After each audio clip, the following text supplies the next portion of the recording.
In this video, I am going to show you how much YouTube TV costs for 1 year and break it down for you.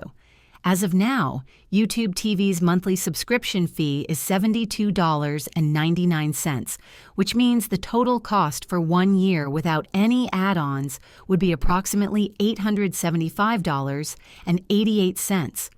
This includes access to over 100 live TV channels, unlimited cloud DVR storage, and 3 simultaneous streams. However, if you add optional features like the Unlimited Screens upgrade, $25 per month, or the Sports Plus package, $16 per month, the annual cost increases. For example, adding unlimited screens would bring your yearly total to $1,175.88, while Sports Plus would make it $1,043.88.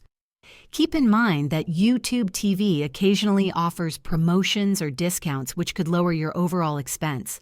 It's also worth noting that taxes and fees may slightly increase the final amount depending on your location.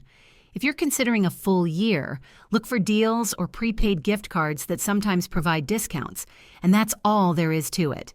If this video helped you understand the yearly cost of YouTube TV, please give it a thumbs up and subscribe to the channel for more helpful tutorials.